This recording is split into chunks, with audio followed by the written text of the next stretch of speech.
For fertilization to take place, a healthy sperm is needed. Yes, a healthy sperm needs to travel all the way from the vagina to the fallopian tube to meet a healthy egg, get fertilized, and a baby will be formed at the end of the day. But it's so funny when it comes to fertility, we talk about what the women should do, the various things women should do, and neglect the aspect of what the men should do. So today, I'm going to be sharing with the men 10 tips when trying to conceive. Good day, everyone, and welcome back to Nurses Lecture Room YouTube channel.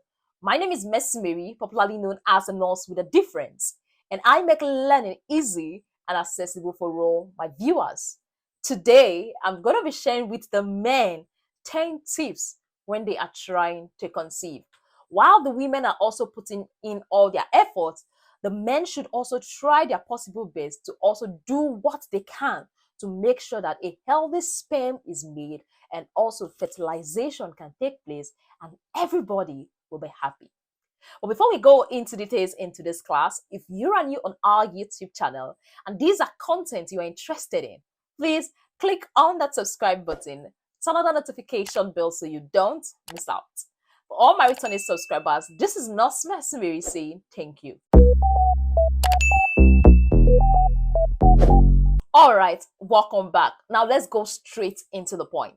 The first one I have to share with you as a man trying to conceive is lose some extra pounds. Lose those extra pounds.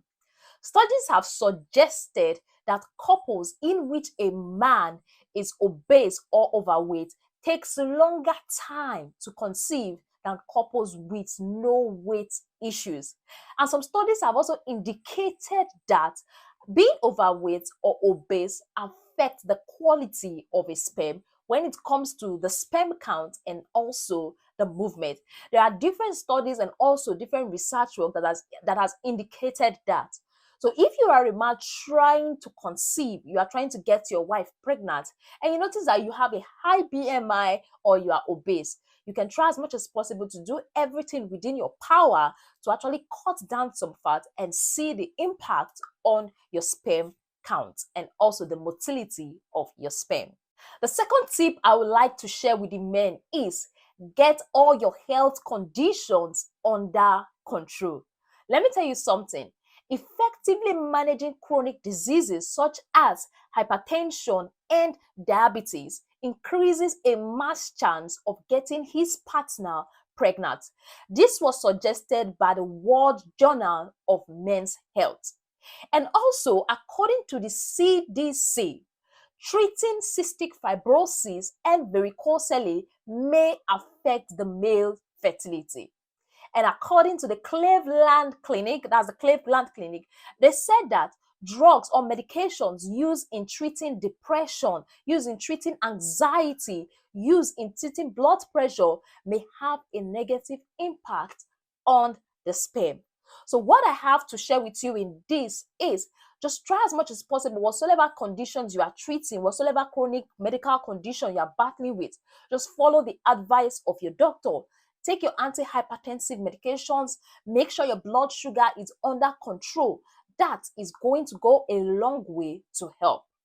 Then the third tip I have to share when it comes to men trying to conceive is eat healthy. Yes, though I cannot say a direct relationship between eating healthy and sperm quality, generally having nutritious diet is going to provide you with the basic nutrients that you need.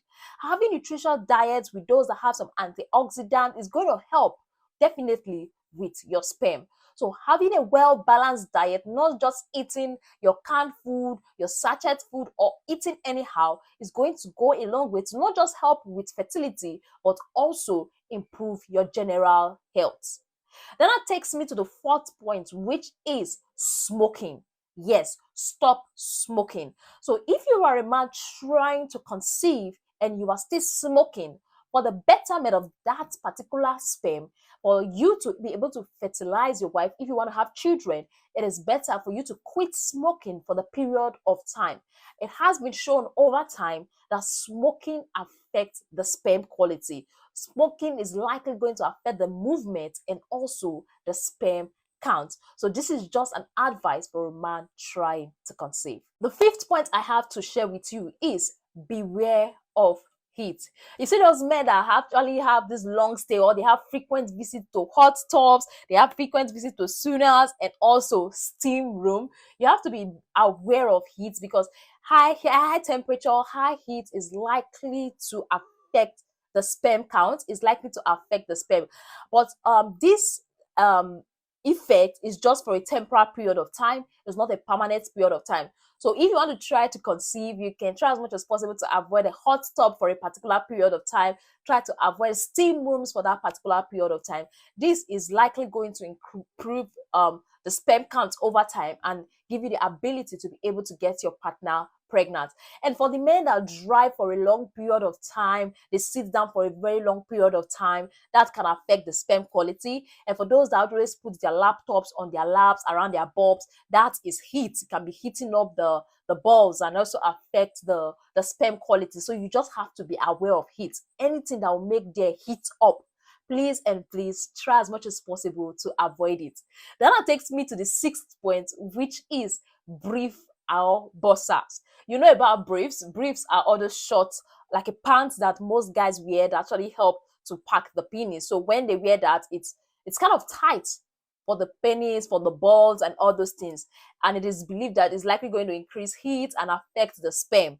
So most people say that boxers are better, but there is no direct. I've not really seen a typical direct research work that says, "Oh, briefs kills the sperm" or something like that. But in all, like I earlier said, heat generally affects the sperm count. Yes. So if the briefs or all those tight clothing is going to affect the brief, it's going to affect the testes. I mean, it's going to affect the scrotum. It's going to cause heat there. I'll just advise you for a short period of time. This is my personal advice, not from any research work, to put on more of boxers than briefs, because the more the heat's down there, the more the damage is likely going to cause. Then the seventh one I have to share with you is be aware of age-related infertility. See, you hear people saying, oh, when a woman is getting old, fertility, it happens, it's similar to men. When a man is getting old, the quality of sperm he produces also diminishes. Yes, he's producing sperm, but the quality, it diminishes. And when a man gets old, there might be some DNA modification, DNA changes in the man's sperm. So as a man who knows that I want to give birth, if you can, there is nothing bad in giving birth at an early age. Because when you give birth at the early age, the sperm, I feel the sperm is more of a high quality, because as you grow old, the quality of the sperm you produce as a man decreases. All right. Then that takes me to, I think, the eighth point, which is stay away from anabolic steroids. Stay away from steroids. For those that takes drugs to help them build their muscles, to help them build those bones and everything, stay away from anabolic steroids. Stay away from any recreational drugs. Yes, don't abuse drugs during this process, because it's likely going to have a negative effect on the sperm quality.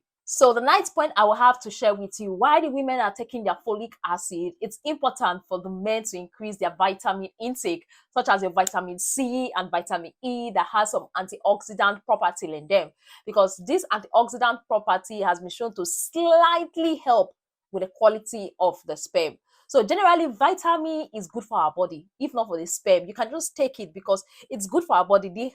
The harm that vitamin does is not really, like, it's not like, oh, vitamins cause a lot of harm to the body. No, they do a lot of benefit. They do a lot of good to our body than any harm you can hear of. You get? So increase your vitamin intake, because there is a chance that it's likely going to slightly affect the quality of the sperm. All right. So taking vitamins as a man trying to conceive, it's not a bad idea. Then the last one I have to share with you is the point number 10, and that is know when to seek help. Yes, know when to seek help. So if you are a man and your wife is under the age of 35, so after trying for 1 year, consistently having sex with no family planning, with no contraceptive, and nothing is coming up, then you can seek the help of a fertility. I always say fertility specialist, because they have all the ideas you need. Okay. Then if you are a man and your partner, that's a woman, is above 35 years of age, it's advisable to seek help after 6 months of trying. Okay, advisable to seek help after 6 months of trying. And for the men, it's not just the women alone. It's advisable for you to also go for semen analysis. Let's know what is wrong with the semen. Do you have enough sperm count? Are your sperm moving very fast, or they are very slow? They can't even get to their destination before they die off. So it's important for you to know when to seek help. I've told you the time to seek help. So if your wife is less than 35 years of age, seek help after 1 year of trying. If your wife is above 35 years of age, seek help after 6 months of trying. And above all, as a man trying to conceive, there is nothing like staying positive and also having frequent sex. Yes, if you are a man trying to conceive, try and get a lot more. We need more of erections for the woman to get pregnant. We need more erections, we need more ejaculation. So more sex is important when you are trying to get pregnant. So this is all I have to share with you today, and I hope it's beneficial. Thank you very much for staying tuned. Thank you very much for watching this video. Don't forget to like, don't forget to subscribe, and also don't forget to share with a friend if you got value. For all my returning subscribers, this is Nurse Mary saying thank you. Bye, and see you in our next video.